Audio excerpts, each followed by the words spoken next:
एक लड़का बिहार का चेन्नई में रहता था। मैं 2 साल चेन्नई में मस्जिद में इमामत किया हूँ। अम्बत्तूर फैक्ट्री, अम्बत्तूर में डनलप फैक्ट्री है, डनलप टायर, पूरे हिंदुस्तान की सबसे बड़ी फैक्ट्री थी वो। मगर फिर बीच में साहब हड़ताल ये वो के नजर हो गई फैक्ट्री। उसी के बीच में एक मस्जिद थी, मस्जिद मोहम्मदी, एक सेठ साहब उसके मैनेजमेंट को संभालते थे। मैं वहाँ 2000 में, यानी ये आज 2026 साल पहले की बात है, मैं वहाँ इमामत करता था। एक लड़का मेरे पास आया, कहा हुजूर ये लड़की ब्राह्मण है, मैं इससे शादी करना चाहता हूँ, इसको कलमा पढ़ा के मुसलमान बना दीजिए। मुझको बड़ी खुशी होगी। चलो भाई, अगरचे नहीं करना चाहिए, प्यार मोहब्बत नहीं करना चाहिए, शादी माँ बाप की मर्जी के मुताबिक हो तो वो शादी स्टेबल होती है। वो शादी 80 बरस तक चलती है जो माँ बाप की मर्जी के मुताबिक। पहले जमाने में शादी होती थी, निकाह होने के बाद तब लड़का अपनी दुल्हन का चेहरा देखता था और देखने के बाद बड़ी खुशी होती थी कि मेरे माँ बाप का फैसला बड़ा अच्छा है। तो अब तो शादी से पहले ही होटल में जाके रेस्टोरेंट में खाना पीना हो जाता है, तो फिर अब क्या उसको शादी के बाद खुशी हासिल होगी? तो शादी से पहले ही 4 महीने से गटर मटर फोन से बातें हो रही हैं, वो क्या खुशी होगी? इसलिए वो शादी 4 महीने के बाद टूट जाती है, 4 महीने के बाद तलाक की नजर हो जाती है। 2 साल के बाद दोनों को अंदाजा होता है कि मैंने गलत फैसला ले लिया। लड़की भी कहती है मैं गलत फैसला ले लिया, लड़का भी कहता है मैंने गलत फैसला ले लिया। शादी टूट जाती है। मगर जो माँ बाप की मर्जी के मुताबिक शादी होती है, वो तो 90 साल की बुढ़िया हो जाए तो भी मोहब्बत जवान रहती है, तो भी मोहब्बत चलती रहती। नहीं देखा आपने 80 साल का बूढ़ा अपनी 70 साल की बुढ़िया को लेकर डॉक्टर के पास पहुंचता है, कहता है डॉक्टर बाबू इस बुढ़िया को बचा दो वरना मैं मर जाऊंगा। डॉक्टर परेशान हो जाता है, इस 80 साल का बूढ़ा, इसको अब औरत की हाजत नहीं है, लेकिन ये कितनी मोहब्बत अपनी बीवी से करता है, कितनी मोहब्बत करता है कि इसके बगैर मैं जी नहीं पाऊंगा। ये है अल्लाह के नाम पे जो रिश्ता होता है, अल्लाह के नाम पे जो रिश्ता होता है, उस वक्त उम्र बढ़ती जाती है, मोहब्बत पुख्ता होती चली जाती है। जिंदाबाद। एक बहुत बड़े आलिम थे, बरेली शरीफ में मुहद्दिस थे, उनका घर बिहार के भागलपुर में था। बुढ़ापे में 3 बार वो अपने घर से निकलते थे। वो एक बार निकल के दरवाजे पे जाते थे, फिर वापस आके बुढ़िया से मिलते थे कि मैं जा रहा हूँ, फिर तीसरी बार आके बुढ़िया से कहते थे ठीक ठीक मैं जा रहा हूँ। लोग परेशान होते थे, 70 साल के बुढ़ापे में इतनी मोहब्बत। जवान अगर इसी मोहब्बत करे तो लोग कहेंगे जिस्म से प्यार है, ख्वाहिशात से प्यार है। 80 साल का बूढ़ा, यह है सच्ची मोहब्बत। यह है चूंकि निकाह अल्लाह के नाम पे होता है, जिनाकारी शैतान के नाम पे होती है, निकाह अल्लाह का नाम लेके होता है। अगर ज़िना करोगे तो चेहरे पे नहुसत होगी, 2-4 साल के बाद वो रिश्ता टूट जाएगा। लेकिन अगर अल्लाह का नाम लेके तुमने निकाह किया और माँ बाप की मर्जी के मुताबिक किया, उम्र बढ़ती जाएगी, मोहब्बत पुख्ता होती जाएगी। नारे तकबीर, नारे रिसालत, पैगाम कादरी कॉन्फ्रेंस, हजरत अल्लामा मुफ्ती शहरयार रज़ा साहब क़िबला, जलसा-ए दस्तारबंदी। मैं अपने बाल बच्चों को पैगाम देना चाहता हूँ कि खबरदार नफ्स का गुलाम मत बनना, ख्वाहिशात का गुलाम मत बनना, फिल्म देख करके फिल्मी स्टाइल की नकल मत करना। इसी फिल्में नहीं देखना चाहिए, वरना फिल्म में तो एक्टिंग होती है और मेरा बच्चा उसको सही समझ करके इस नकल करना शुरू कर देता है। फिल्म में बगैर सर पैर की कहानी कोई लिख देता है। जैसे कोई तन्हाई में बैठा, अब वो एक कहानी, एक नॉवेल लिखा और उसको स्क्रिप्ट बना के दिया। अब वो एक्टर है जो उसको नाच के कूद करके डायलॉग करके वो उसको एक्टिंग करके, अदाकारी इसको कहते हैं, वो अदाकारी करता है। वो बगैर सर पैर की कहानी है, दिमाग की उपज है। वो कहानी क्या है? दिमाग की उपज है, प्रैक्टिकल नहीं है। और हमारा बच्चा उसी दिमाग की उपज वाली कहानी को सही समझ करके जो उसमें देखता है वही वह समाज में करना चाहता है। अल्लाह। वहाँ वो झूठी मोहब्बत की कहानी सुना, वो सच्ची मोहब्बत की तारीख समाज में गढ़ना शुरू कर देता है। अल्लाह। झूठी कहानी की नकल मत करो। इसलिए अपने बाल बच्चों की घुट्टी में हुजूर की मोहब्बत बचपन से पिला दीजिए। अगर हुजूर से ज्यादा कोई हसीन हो तो बता दे, उनसे ज्यादा कोई मालूम हो तो बता दे। उनसे बड़ा कोई नफीस कलाम करने वाला हो तो कोई बता दे।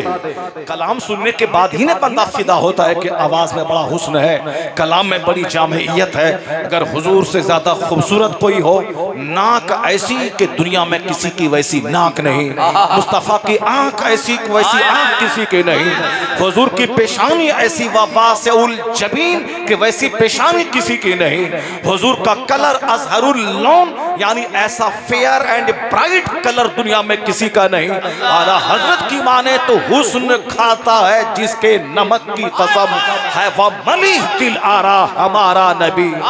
सारे अच्छों में अच्छा समझिए जिसे है उस अच्छे से अच्छा हमारा नबी, अपने मौला का प्यारा हमारा नबी, दोनों आलम का दूल्हा हमारा नबी। Our prophet is the most sublime and the highest. Our prophet is the most elegant and the greatest. Our prophet has such a beautiful complexion.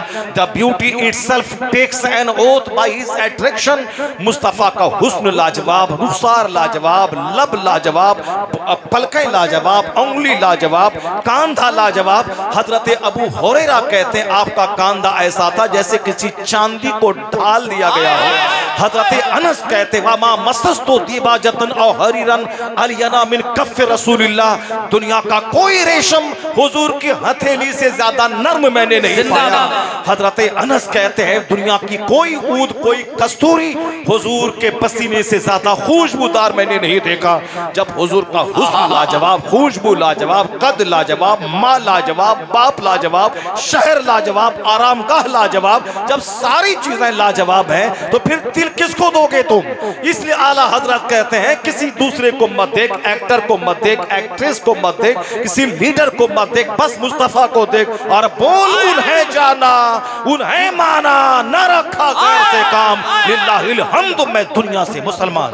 नारे तकबीर, नारे रिसालत, अज़मते पैगंबरे इस्लाम, जलसे दस्तार बंदी, मसलके आला हज़रत जिंदाबाद। मसला यह है कि हमारे घर में हुजूर का चर्चा ही नहीं होता है, आका अलैहिस्सलाम की बात ही नहीं होती है। बात होती किसकी है? गांधी जी की। बात होती किसकी है? नेहरू जी की। बात होती किसकी है? आजकल उत्तर प्रदेश में बात होती है हमारे आदित्य जोगीनाथ जी की। अब जाहिर सी बात है आदित्य जोगीनाथ जी की जब बात होगी तो हमारे बच्चे को वो जाफरानी कलर पसंद होगा, उनका सर, उनका मुंह का जो है, हमारा कोई बच्चा दाढ़ी रखेगा, वो देखेगा बिहार साफ उत्तर प्रदेश का मुख्यमंत्री दाढ़ी मौज बिल्कुल साफ है, तो बच्चों को दाढ़ी मौज बिल्कुल साफ रखने वाली कैफियत पैदा हो जाएगी। कोई ब्राह्मण भी दाढ़ी नहीं रखेगा, बोलेगा बगैर दाढ़ी के पंडित जी बना हुआ, दाढ़ी रखने की क्या जरूरत है? जब बगैर दाढ़ी के ही पंडित बन सकता है तो फिर दाढ़ी क्यों रखेगा आदमी? तो पहले तो बच्चा जानता था कि पंडित जी को दाढ़ी होती है, और अभी तो वो इतना बड़ा पंडित है कि दिन भर में सारा मीडिया वाला पंडित जी पंडित जी पंडित जी, और पंडित जी को दाढ़ी मौज कुछ नहीं है। तो अब तो अब बच्चा हमारा तो उसी की नकल करना शुरू करेगा। घरों में चर्चा कीजिए, आप अपने घर में चर्चा कीजिए नबी का, उनके खानदान का, उनके बाल बच्चों का, हसनैन करीमैन का। जो लोग लड़ रहे हैं मौला अली कह रहे हैं, वो मौला अली का चर्चा भी घर में नहीं करते हैं। वो मौला अली का चर्चा अगर करें तो उनके 4 साल का बच्चा भी पक्का नमाजी हो जाए। मौला अली का चर्चा करें तो जो यहूदी के कुएं से पानी खींचते थे, यहूदी के खेत में पानी पटाते थे, और 2 पैसा जो मिलता था उससे अपने घर के लोगों की परवरिश करते थे, हराम नहीं खाते थे, झूठ बोल के पैसा नहीं कमाते थे। मौला अली झूठ का 1 करोड़ रुपया पसीना बहाकर हलाल का 1 रुपये के बराबर नहीं हो सकता। हलाल का 1 रुपया हराम के 1 खरब पे भारी। हलाल का छोटा सा घर, छोटी सी झोपड़ी हराम के महल से बेहतर है। यही इस्लाम सिखाता है, यही ह्यूमैनिटी सिखाती है, और यही आदमियत सिखाती है। जो लोग हराम कमाई करके महल ठोक रहे हैं उनके हाथ चैन नहीं है, सुकून नहीं है। भले ही बज़ाहिर पान खा के होंठ लाल करके रजनीगंधा खा करके बोले कि मैं मस्त हूं, मस्त नहीं है, अंदर में आग लगी हुई है। अंदर में बेचैन है। अगर बेचैन नहीं है तो ये बता दीजिए कि सुशांत सिंह राजपूत जैसा आदमी जो फिल्म इंडस्ट्रीज का स्मार्ट एक्टर था, खूबसूरत एक्टर, मैं तो मरने के बाद उसकी तस्वीर देखा अखबार में तो मैं दंग रह गया कि कितना खूबसूरत लड़का था ये, अभी स्मार्ट एक्टर था, मगर फांसी के फंदे पे लटक गया। जिंदगी से हाथ धो बैठा, अपने ही घर में जान दे दी। इतना खूबसूरत लड़का, लाखों नौजवान फैन है उसके, मगर उसके बावजूद वो जान दे दिया। इसका मतलब है कि आईने के सामने खड़ा रह करके कि जो आदमी ऐसे बनता है वैसे बनता है, बाल ऐसे, मोछ ऐसे, सर मांग ऐसे निकालता है, ये साहब लगाया, कुछ लगाया, फिर पोछा, कुछ लगाया, फिर पोछा। ये जो लड़कियां हमारी रहती हैं, एक आईने के सामने खड़ी हो गई, यहाँ लगाना फिर पोछना, यहाँ लगाना फिर पोछना, यहाँ लगाना फिर पोछना, ये जो ब्यूटी पार्लर में होता है। आजकल हिंदुस्तान की लड़कियां पाकिस्तान की बेढंगी औरतों की नकल कर रही है। पाकिस्तान के बारे में लोग बताते हैं वहां की लड़कियां शादी में अब रोना छोड़ दिया। क्यों? शादी से पहले ब्यूटी पार्लर में मेकअप करवाती हैं और सोचती हैं रोएंगी तो हमारे चेहरे का मेकअप खराब हो जाएगा, इसलिए वो रोना छोड़ दिया। तो अब उसी को देख देख के हिंदुस्तान की लड़कियां भी नकल कर रही है ब्यूटी पार्लर का चलन। पहले तो हमारी बेटियां शादी के नाम सुन के रोते रोते उनकी आधी जान निकल जाती थी। 4 दिन पहले से रोती थी, निकाह के टाइम में रोती थी, और फिर साहब माँ छूट जाएगी, बाप छूट जाएंगे, दरो दीवार छूट जाएंगे, मेरा मोहल्ला छूट जाएगा। अब वो जब निकल जाते जाते दरो दीवार देखती है, मोहल्ले के लोगों को देखती है, यहाँ के कुत्ते और बकरियों को देखती है, तो अपने घर की याद आती है। अब वो सब चौपट सब खत्म है, अब सिर्फ वो मेकअप को देखती है कि रोएंगे तो मेकअप बिगड़ जाएगा। इस कदर दिल हार्ड हो गया, सख्त हो गया, इस तरह से साहब सीना हार्ड हो गया। मैं कहता हूँ सुनो गौर से, फिल्म इंडस्ट्रीज की एक ड्रीम गर्ल, खूबसूरत लड़की, 30 साल की लड़की अपने ही घर में फांसी के फंदे पे लटक गई। जिस फिल्म को देखकर मेरी लड़कियां जीन्स पहन रही, वहां की लड़कियां जहर खा के मर रही। जिसको करोड़ों लड़के देखना चाहते हैं, ड्रीम गर्ल, मगर वो ड्रीम गर्ल जहर खा के मर रही है। ये जो तुम कह रही हो साहब मैं मेकअप करके, फैशन करके मैं इंजॉय करना चाहती हूँ, मैं जिंदगी का मजा लेना चाहती हूँ, ये मौलाना मौलवी हमें निकाब और हिजाब पहना के 4 दीवारी में कैद करके मेरी जिंदगी से इंजॉय को छीनना चाहता है। ये आजकल ये बच्चियां हमको अपना दुश्मन समझती हैं कि इनकी बात मानेंगे तो नमाज पढ़ना होगा, इनकी बात मानेंगे तो पर्दे में रहना होगा, इनकी बात मानेंगे तो साहब हमें घर से बाहर नहीं निकलना होगा। ये मौलवी मौलाना के खिलाफ हो रही नहीं साहब, मुझको मॉडर्न बनना है, मुझको एंजॉय करना है, जिंदगी का सही मजा लेना है। तो जिसकी पैरवी करके तुम डांस सीख रही हो, वो तो 30 साल की लड़की जहर खा के मर रही है। उसकी सड़ी हुई लाश उनके घर से पुलिस वाले दरवाजा तोड़ के निकाल रहे हैं। IAS ऑफिसर दिल्ली का 25 साल नौकरी करने के बाद वो बंदा अपने घर के पंखे पे तौलिया लटका के जान दे दिया। IAS ऑफिसर, इससे बड़ी कोई नौकरी नहीं होती है। जरा गौर से सुन लेना, गिरह बांध के इस बात को रख लो तुम।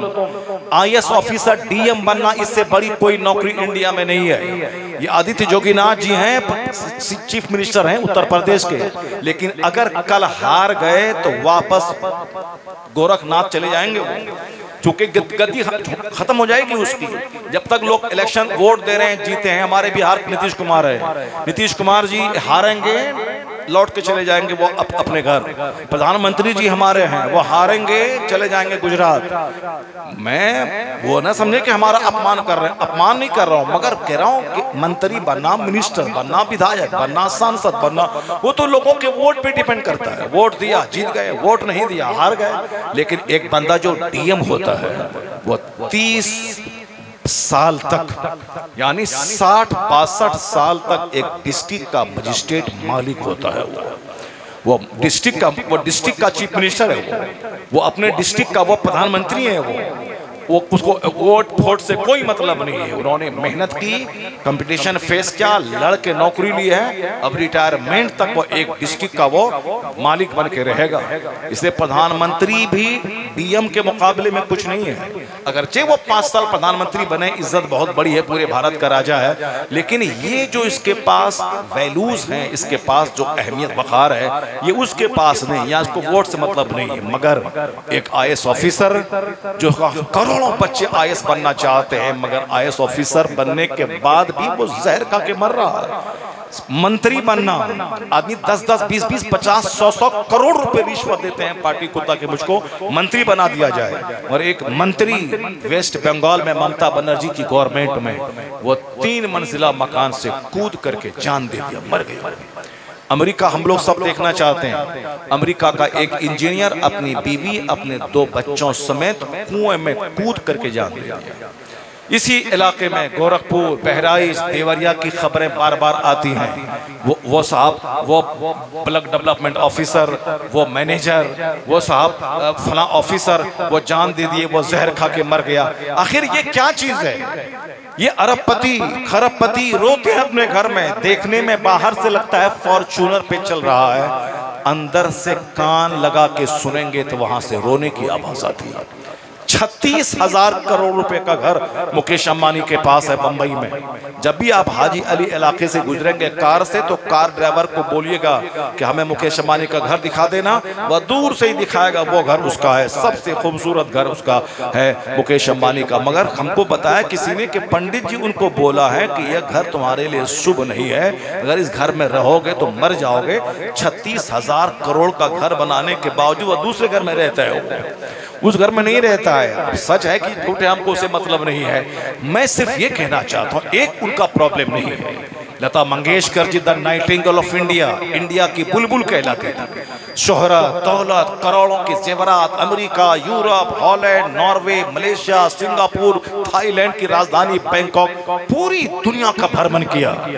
और पार्लियामेंट में बैठ के उन्होंने प्रधानमंत्री के सामने देशभक्ति के गीत गाई, सारे जहां से अच्छा हिंदुस्तान हमारा, वो गाई। इतनी इज्जत, करोड़ों बच्चे लता मंगेशकर के गीत गा रहे हैं। मगर उनसे जब एंकर ने पूछा, द टाइम्स ऑफ इंडिया अंग्रेजी अखबार वाला, how do you feel in this prosperity, इस खुशनसीबी पे, शोहरत, दौलत, इज्जत, बंबई में घर, करोड़ों की कार, कभी सुबह अमेरिका, शाम फ्रांस, इतनी इज्जत पे कैसा लग रहा है आपको? आप कैसा फील कर रही हैं?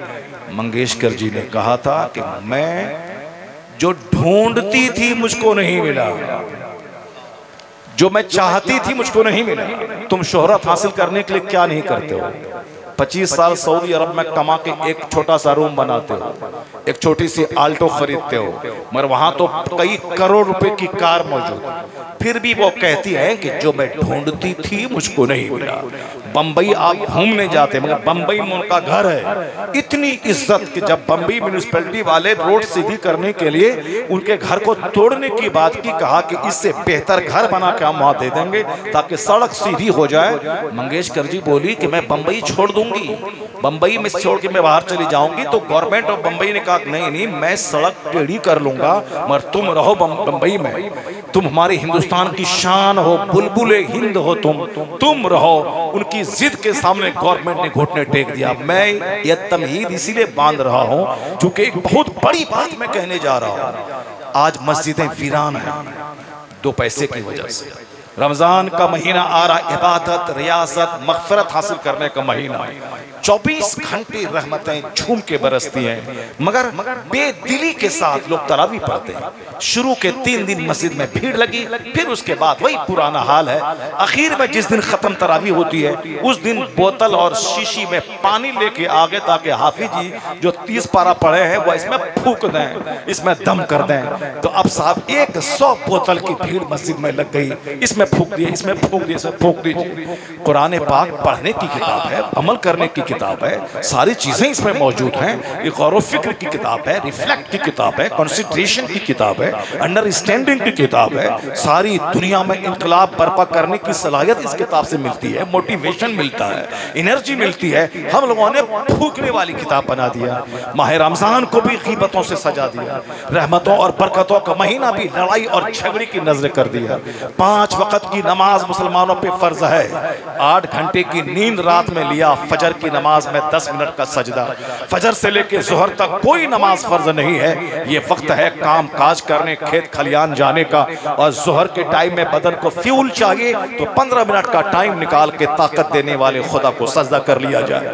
15 घंटे 8 घंटे अपने लिए, 10 मिनट खुदा के लिए, फिर फजर से जोहर तक 10 घंटे अपने पेट पालने के लिए, अब जोहर में 15 मिनट अल्लाह के लिए, फिर जोहर से असर तक 3 घंटे 4 घंटे अपने पेट के लिए, और 10 मिनट असर का सजदा अल्लाह के लिए, फिर असर से मगरिब तक 2 घंटा सौदा सलफ के लिए, और फिर 15 मिनट का सजदा मगरिब में अल्लाह के लिए, फिर मगरिब से इशा तक 2 घंटे अपने बाल बच्चों के साथ, रिश्तेदार के साथ बैठे, बातचीत करें, कम शेयर करें, फिर रात में सोने से पहले 15 मिनट का सजदा अल्लाह को कर लें, और फिर 8 घंटे की गहरी नींद आप लें। तो इस नींद और उस काम के मुकाबले में 5 टाइम में लगता है 1 घंटे का टाइम, तो 24 घंटे में 23 घंटे सोने, खाने, पीने, काम के लिए, और 1 घंटा जमीन आसमान बनाने वाले खुदा को सजदा करने के लिए। मगर 1 घंटा भी बंदे से नहीं निकलता है। 1000 में 999 आदमी बेनमाजी हैं। जलसे में भीड़ इसीलिए है कि जलसा साल में 1 दिन होता है। जुमा के दिन इसलिए मस्जिद में भीड़ है कि 8 दिन में 1 दिन 1 घंटा के लिए मस्जिद जाना है। ईद बकरीद में इसलिए भीड़ है कि साल में 2 दिन ईदगाह जाना है। जुलूस मोहम्मदी में इसीलिए भीड़ है कि 1 दिन जुलूस में घूमना है। मगर यहाँ तो रोजाना मरते दम तक फजर में जाना है, जोहर में जाना है, असर में जाना है, मगरिब में जाना है, ईशा में जाना है। इसलिए मस्जिदें वीरान है। ये काम कोई करना नहीं चाहता। जबकि रोजाना खाना जरूरी है तो रोजाना नमाज पढ़ना जरूरी है। अगर मैं खाना नहीं खाऊं तो मर जाऊं, उसी तरह गिरा बांध के रख लें कि नमाज नहीं पढ़ो तो मेरा मुसलमान बना रहना मुश्किल है। जिस तरह जिंदा रहने के लिए खाना जरूरी है, उसी तरह मुसलमान बने रहने के लिए नमाज पढ़ना जरूरी है। औरतों का भी जरूरी है, मर्दों का भी जरूरी है। ऐसा नहीं कि मर्द सिर्फ तरावी पढ़ेगा, औरतें नहीं पढ़ेंगी। रमजान की 300 रातों में मर्दों को तरावी पढ़ना जरूरी है। उसी तरह औरतें जब वो पाक हैं उसके लिए तरावी पढ़ना जरूरी है। जिन दिनों में वो नापाक है तो रोजा कज़ा कर लें, नमाज उसके लिए माफ है। मगर जब पाक हैं तो तरावी पढ़ना जरूरी है। ऐसा नहीं कि मर्दों पे जरूरी है। और जिन दिनों के रमजान के रोजे कज़ा हुए माहवारी के अय्याम में, उसका कज़ा अगले रमजान से पहले करना जरूरी है। वरना आने वाला फर्ज कबूल नहीं होगा जब तक कि वह पिछले रमजान की कज़ा अदा न कर ले। इसलिए उसको अपने रमजान के 3 से लेकर 10 दिन जो रोजा कज़ा हुआ है उसको रखना जरूरी है अगले रमजान आने से पहले। मगर कुछ नहीं, बस हो गया, रख लिया, मन चला एक रख लिया, नफल रख लिया, शाबान में रख लिया, रजब में रख लिया। शाबान के 15 तारीख के रोजे फर्ज नहीं है, रखा सवाब न रखा कोई गुनाह नहीं। मगर रमजान का रोजा फर्ज है। 27वीं रजब का रोजा फर्ज नहीं, रखा सवाब नहीं रखा कोई गुनाह नहीं। मगर रमजान का रोजा फर्ज है। 1 रजब का रोजा रखना फर्ज नहीं, मगर रमजान का रोजा रखना फर्ज है। 1 रोजा अगर कोई जानबूझ के नहीं रखे, इस्लाम के बादशाह को हुक्म है कि उसे कत्ल कर दिया जाए। अगर जिस घर में तंदुरुस्त आदमी के खाना बनने के लिए आग सुलग रही हो, उस घर में आग लगा दे बादशाह है इस्लाम। चूंकि ये बेसिक 5 चीजें बुनियादी फंडामेंटल फर्ज है। तौहीद, नमाज, रोजा, हज, ज़कात, ये बुनियादी चीज है। हज सब पर फर्ज नहीं है, माल वाले पे। ज़कात सब पर फर्ज नहीं है, माल वाले पे। रोजा साल में 1 महीना। मगर नमाज चूंकि 24 घंटे में अल्लाह की जमीन में रहता हूँ, अल्लाह की हवा में सांस लेता हूँ, अल्लाह रब्बुल इज्जत की नेमतें खाता हूँ, इसलिए फजर पढ़ना होगा, जोहर पढ़ना होगा, मगरिब इशा पढ़ना होगा। तो क्या है, 1 घंटा अल्लाह के लिए निकाल, बाकी 24 घंटे में अल्लाह बरकतें अता फरमा देगा। तुम 1 घंटा निकालो, बाकी 23 घंटे अल्लाह बरकतें अता फरमा देगा। मगर फिर भी 1000 में 999 आदमी नहीं 1 घंटा निकालता है। तो अल्लाह तबारक तआला अगर चाहे बंदों के गुनाहों की पकड़ करे तो आसमान से बारिश को रोक दे, जमीन से फसलों को जला दे, बंदा ताने ताने को तरस जाए। लौला बहाइमुन रुत्तउन व अशयुखुन रुक्कउन व अतफालुन रुत्तउन लसुब्ब अलैकुमुल असाबु सब्बा।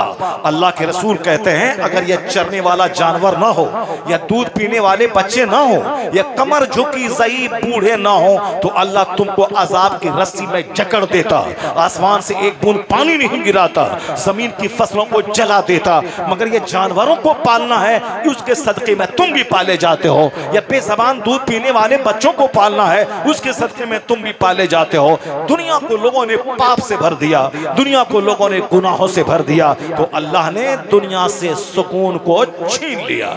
जब तुम में मुझको सजदा नहीं करेगा तो दुनिया का महल तुम बनाने के बावजूद चैन से नहीं रहोगे, सोफा खरीदने के बावजूद चैन से नहीं रहोगे, अमेरिका यूरोप में जाके 50 करोड़ कमाने के बावजूद चैन से नहीं रहोगे। नहीं देखा आपने कोरोना काल में जब दुनिया के सारे लोगों ने इस्लाम के खिलाफ बयान देना शुरू किया, क्या चाइना, क्या जापान, क्या अमेरिका इस्लाम मिटा देंगे, मस्जिद तोड़ देंगे, अजान बंद कर देंगे, मदरसा तोड़ देंगे, ये आतंकवादी हैं, ये इनकी सख्ती से समाज में इख्तलाफ फैलता है, ये आतंकवादी हैं, ये दहशतगर्द हैं, ये टेररिस्ट हैं। नमाज पढ़ने वाले को टेररिस्ट बोला जा रहा है। साहब एक बंदा प्लेटफॉर्म पे शराब पी रहा है, पुलिस वाला लाठी से नहीं मारता है। एक बंदा प्लेटफॉर्म पे चूमा चाटी कर रहा है, कोई उसको नहीं बोल रहा है। मैं नमाज पढ़ता हूं तो बोलता है ये मस्जिद नहीं है, ये प्लेटफॉर्म है। ये बताइए कि आसमान से अजाब नाजिल होगा कि नहीं होगा, जमीन में आग लगेगी कि नहीं लगेगी। मैं सजदा कर रहा हूं, ये मुझे आतंकवादी कह रहा है। मैं बैठ करके नमाज पढ़ रहा हूं, उसको तो कहना चाहिए कि अभी जगह छोड़ दो, यहां नमाज पढ़ रहा है, इनके नमाज पढ़ने की वजह से रहमत नाजिल होगी, इनके नमाज पढ़ने की वजह से हिंदुस्तान से कोरोना खत्म होगा, इनके नमाज पढ़ने की वजह से हिंदुस्तान में जो बेचैनी की आग लगी है वो आग बुझेगी। नहीं, ये पुलिस वाला साहब जिना करने वाले को छूट दे रहा है, बस सजदा करने वाले को लाठी से मार के भगा रहा है। मुझको बरेली एयरपोर्ट पे नमाज पढ़ने नहीं दिया गया। मैं वजू करके एक कोने में जहां कोई दुकान नहीं थी, कुछ नहीं था, मैं 2 रकात नमाज तो पढ़नी थी। अपने घर में रहे तो 4 रकात ज़ोहर है, मैं सफर में रहे तो 2 रकात पढ़ना है। सफर में जुमा की नमाज फर्ज नहीं है, क्योंकि जुमा की नमाज के लिए जरूरी है कि जमात हो, इज़्ने आम हो, बहुत सारी कंडीशंस हैं, मगर जुमा की नमाज फर्ज मुसाफिर पे नहीं है। ज़ोहर की नमाज पढ़ना था, 2 रकात पढ़ना था। मगर एक पुलिस वाला पता नहीं वह बदतमीज बेहुदा कहां से देख रहा था, वहां से आया और उसके बाद हमको वहां से कहा कि नहीं नहीं, ये मस्जिद नहीं है, यहाँ आप नमाज मत पढ़िए। पूरे हिंदुस्तान में वाहिद एयरपोर्ट, सबसे पहला एयरपोर्ट बरेली का था जहां मुझको नमाज पढ़ने नहीं दिया गया। एक मलार और तलक लेके मैं बंबई तक का सफर किया, जो बिहार में, लखनऊ में जहां था मैं नमाज पढ़ता हूँ, एयरपोर्ट पे, रेलवे स्टेशन पे कोई पुलिस वाला नहीं रोकता। मगर बरेली में वो बदतमीज पुलिस वाला मुझको एक कोने में जहां कोई मुसाफिर नहीं था, बिल्कुल एक अलग दुकान थी, मगर नमाज पढ़ने नहीं दिया गया। ये बता दे क्या होगा। पूरी दुनिया में लोगों ने इस्लाम और नमाज के खिलाफ एक नया एक खतरनाक माहौल बनाया। तो अल्लाह तबारक व तआला कोरोना का छोटा सा कीड़ा भेज दिया। वो फौज आसमान से नहीं उतारा फरिश्तों की ताकि सारे लोगों की गर्दन काट दे। एक छोटा सा कीड़ा जो नमरूद के लिए भेजा था, वह छोटा सा कीड़ा था, और ये कीड़ा कोरोना नाम का दुनिया में भेज दिया। अमेरिका के एयरपोर्ट पे ताला लग गया, चाइना जापान के एयरपोर्ट पे ताला लग गया, हिंदुस्तान के सारे घर जेल में बदल गए। यानी हर आदमी का अपना घर कैद खाना हो गया। घर से बाहर नहीं निकलना है, क्वारंटाइन हो जाना है, डिस्टेंसिंग करना है, मास्क लगाना है, अपना हाथ पांव धोना है, दूरियां बना के रखना है। दुनिया के सारे लोग अपने घर में कैदी हो गए। तो कौन है जो सबकी आजादी को छीनकर एक छोटा सा कीड़ा भेजकर सबकी मनमानी को खत्म करके बता दिया कि बंदे ज्यादा नाचना कूदना मत। अगर मैं छूट देता हूं इसका यह मतलब नहीं कि मैं नहीं हूं।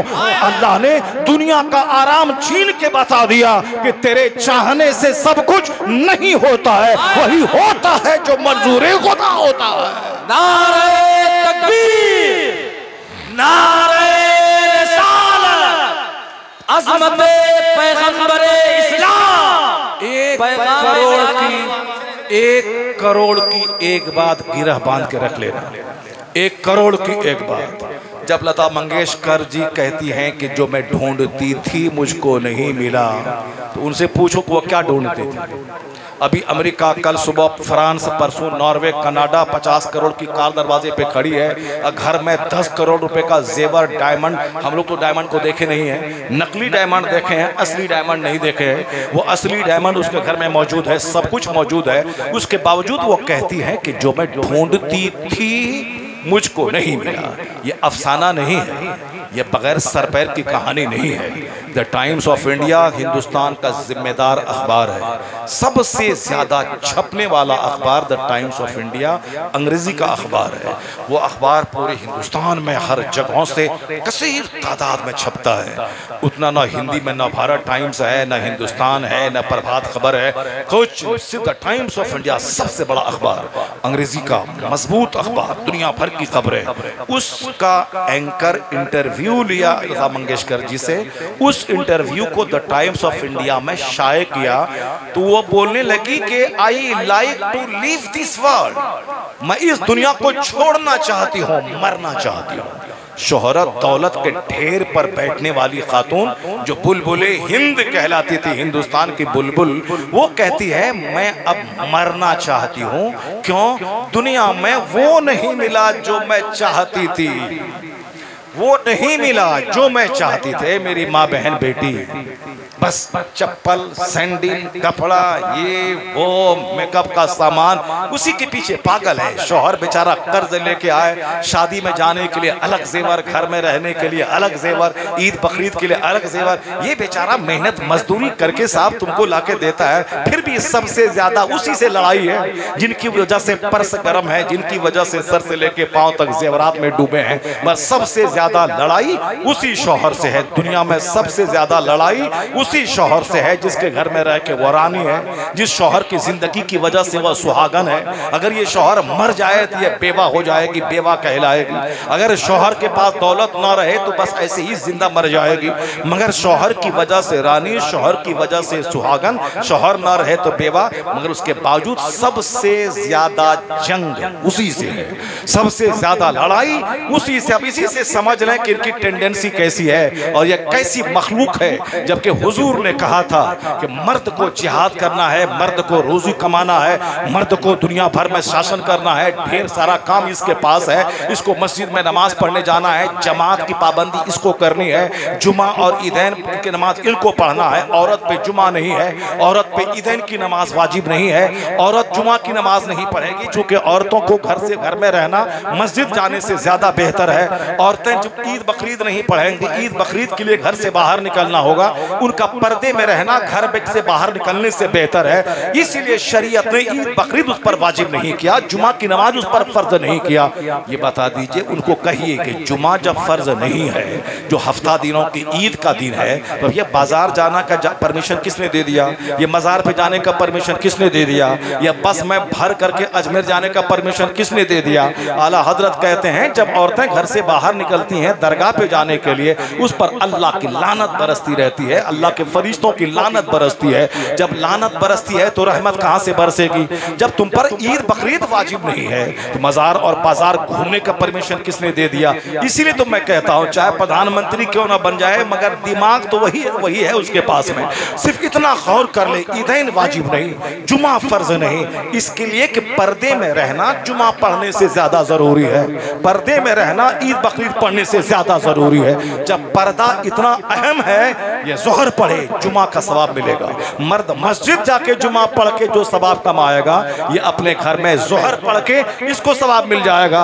मर्द ईद बकरीद की नमाज पढ़ने के लिए जो जाएगा ईदगाह पे, जो उनको सवाब मिलेगा, ये अपने घर में बाल बच्चों को सजा सवार के ईदगाह भेज दे, वही सवाब इसको घर में बगैर नमाज पढ़े मिल जाएगा।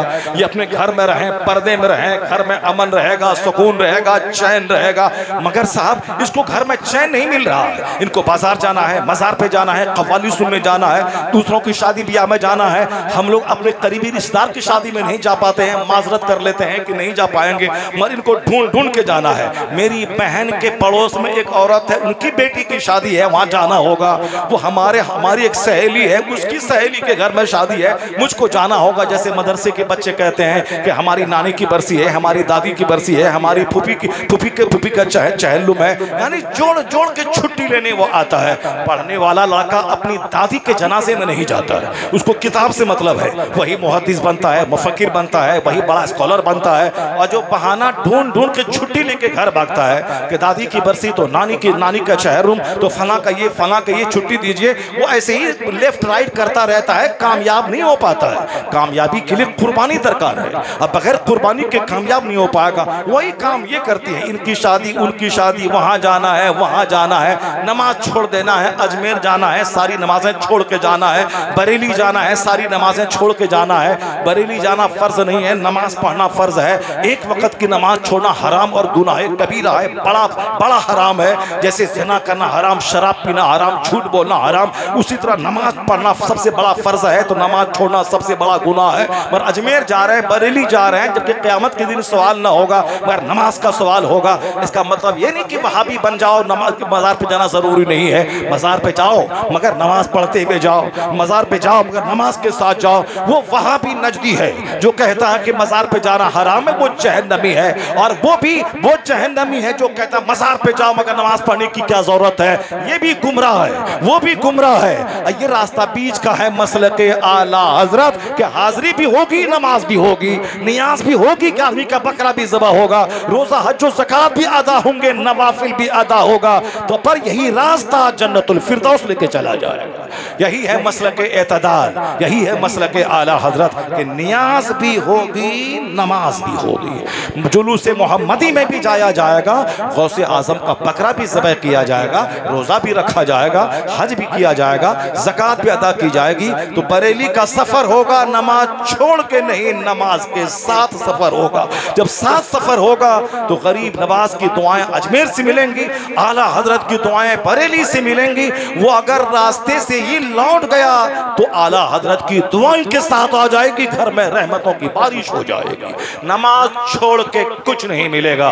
तो मैं जो बात कहना चाहता हूं करोड़ों की, एक बात उसको गौर से सुनिएगा। जब फिल्म में गाने वाली को सुकून नहीं है, जब 30 साल की खूबसूरत लड़की को नाचने के बाद सुकून नहीं है, जब अरबों के घर में रहने के बाद सुकून नहीं है, तो फिर सुकून है कहां? जब मिनिस्टर बनने के बाद सुकून नहीं है तो सुकून कहां है? चैन कहां है? चैन की तलाश में दुनिया मारे मारे फिर रही है। चार्ली चैपलिन का नाम सुना होगा आपने, ब्रिटिश फिल्म स्टार, यानी ब्रिटेन का सबसे बड़ा फिल्मी सितारा, करोड़ों जिसके फॉलोवर्स हैं, फैन हैं। वो कहता है I like to walk in the rain, nobody can see my tears. मैं बारिश में टहलना चाहता हूं ताकि मैं इतना रोऊं कि लोग मेरे आंसू को देख नहीं पाए। कौन? जिनके पास करोड़ों का घर है, करोड़ों की गाड़ी है, जिनके करोड़ों फॉलोवर दुनिया भर में है। वो कहता है I like to walk in the rain, nobody can see my tears. मैं बारिश में टहलना चाहता हूं ताकि जी भर के रोऊं और कोई मेरे आंसू को देख नहीं पाए। जरा गौर से सुनिएगा मेरी बात, इधर उधर मत देखिए, आप मुझको देखिए मैं क्या कह रहा हूं। ब्रिटिश फिल्म स्टार, ब्रिटेन में रहने वाला, जब करोड़ों के घर में रहने वाला, करोड़ों की कार पे चलने वाला, दुनिया भर में जिसका फॉलोवर हो, आपको तो आपका पड़ोसी नहीं जानता है, लेकिन उसका जानने वाला दुनिया के 200 से ज्यादा ममालिक में मौजूद है। इतनी बड़ी शोहरत याफ्ता फिल्मी हस्ती, वो कहता है कि मैं बारिश में टहल के रोना चाहता हूं, गम हल्का करना चाहता हूं। जब इतनी बड़े मालदार शोहरत याफ्ता आदमी के पास सुकून नहीं है, वह रोना चाहता है बारिश में टहल करके, तो सुकून है कहां? Where is peace, where is happiness?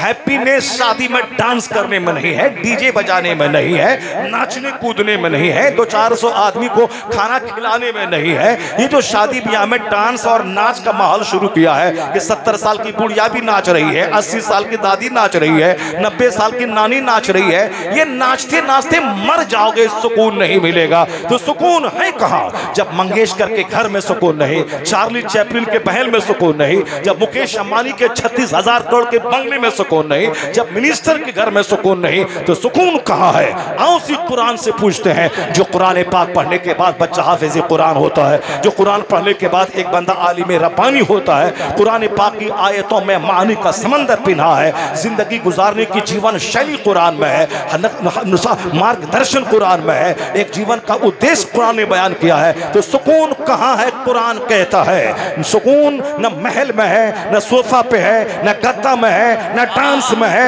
न घूमने में है, न नदी नाला पहाड़ देखने में है, न मसूरी में है, न नैनीताल में है, न गुलमर्ग में है, न पेरिस में है, न मलेशिया में है, न बाली द्वीप में है, न बैंकॉक थाईलैंड की राजधानी में है। सुकून है कहाँ? अला बिज़िक्रिल्लाह तत्मइनुल कुलूब। जान ले जहाँ सजदा है वहाँ सुकून है, जहाँ तिलावत है वहाँ सुकून है, जहाँ जिक्र है वहाँ सुकून है, जहाँ इबादत है सारा सुकून अल्लाह ने वहाँ जिंदाबाद।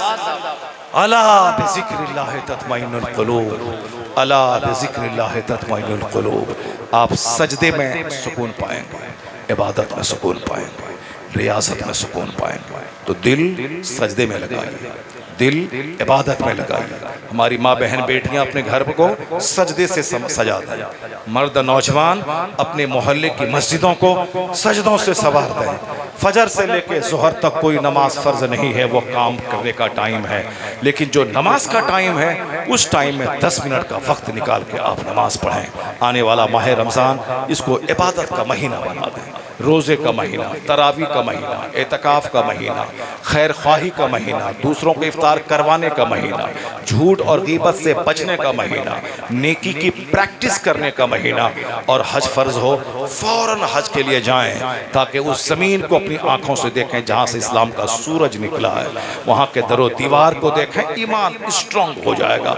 इमाम आज़म अबू हनीफा रज़ी अल्लाह ताला अन्हु कहते हैं नमाज की अलग अहमियत, रोज़े की अलग अहमियत, ज़कात की अलग, हज की अलग। मैं सोच नहीं सकता था कि किसको सुपीरियर कहूँ, हज की फजीलत, रोज़े की फजीलत, नमाज की फजीलत। मगर कहते हैं जब मैंने हज कर लिया तो अब मैं कह सकता हूँ कि हज सबसे बड़ा फर्ज है।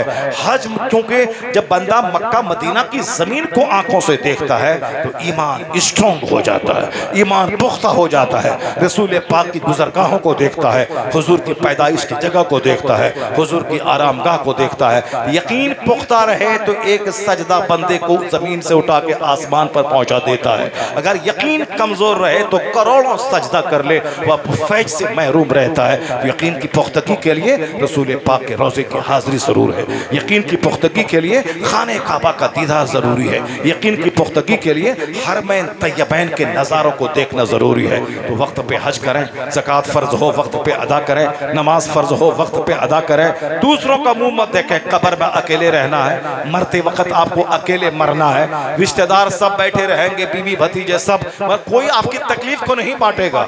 वहां आपको तकलीफ होगी, हिचकियां लेंगे, फरिश्ते आपको पकड़ के रखेंगे। 100 तलवार मारने पर जो तकलीफ होती है वो तकलीफ रूह निकलते वक्त होती है, मगर उस वक्त वह तकलीफ कोई बांटेगा नहीं। बेटा एम्बुलेंस बुलाएगा, लखनऊ के अपोलो ले जाएगा, मगर जो दर्द हो रहा है दर्द कोई नहीं बांट पाएगा। तो मरना है अकेले, कब्र में जाना है अकेले, पुलसरात पे जाना है अकेले, वहाँ नेकी बदी तौली जाएगी, मीज़ान पे वहाँ रहना है अकेले। जहन्नम का फैसला होगा तो जाना है अकेले, जन्नत का फैसला होगा तो जाना है अकेले। जब दर्द वक्त नज़ा से लेकर जन्नत में दाखिले तक अकेले रहना है तो दूसरों का मुंह देख के आप नमाज क्यों छोड़ रहे हो?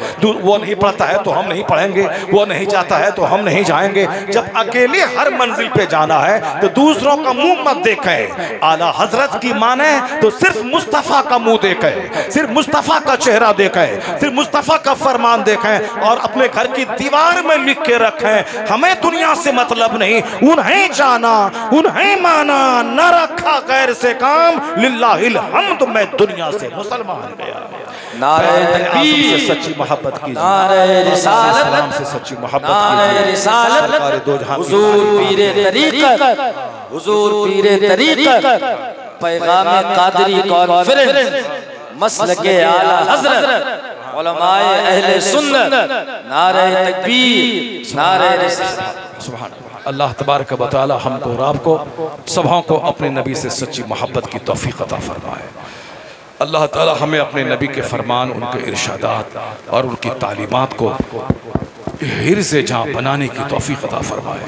तो आला हजरत फाज़िल बरेलवी ने क्या कहा कि किसी पीर साहब को के बेटे को अपने बाप पे नाज है और मौलाना साहब के बेटे को अपने बाप की शोहरत पे नाज है, और आला हजरत की माने तो वो कहते हैं है ये उम्मीद रजा को तेरी रहमत से शहा, न हो जिंदानी दोज़ख तेरा बंदा होकर। है ये उम्मीद रजा को तेरी रहमत से शहा, न हो जिंदानी दोज़ख तेरा बंदा होकर। आला हजरत को उम्मीद किससे है? मुस्तफ़ा जाने रहमत से है, आपकी शफात से उम्मीद है, आपकी निगाह करम से उम्मीद है। सर से लेके पांव तक हुजूर की सुन्नतों का नमूना थे आला हजरत। यहाँ तक कि बीमारी के आलम में हाथ ज़मीन पर रख के अपने आप को घसीट के मस्जिद ले जाते थे और जमात से नमाज पढ़ते थे आला हजरत।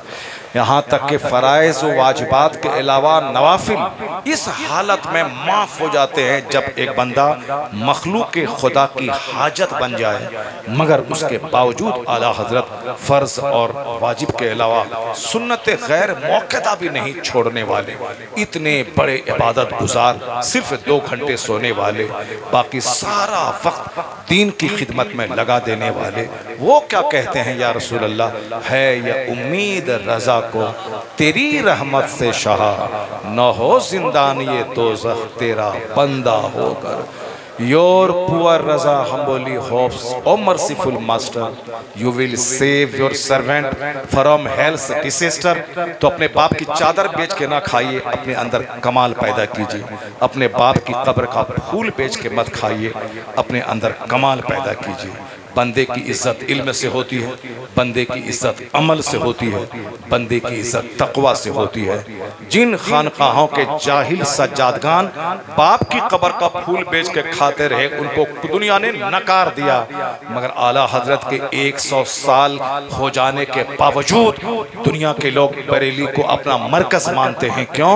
रजा का बेटा पोता फूल नहीं बेचता है, वो किताबें लिखता है, फतवा लिखता है, मदरसा चलाता है, अमरे बिल मारूफ करता है। जो मुस्तफ़ा के दीन की खिदमत करेगा, अल्लाह सौदागरान से उठा के शोहरत के आसमान पे पहुंचा देता है। 110 साल हो गए मगर फिर भी रजा की शोहरत में कोई फर्क नहीं आया।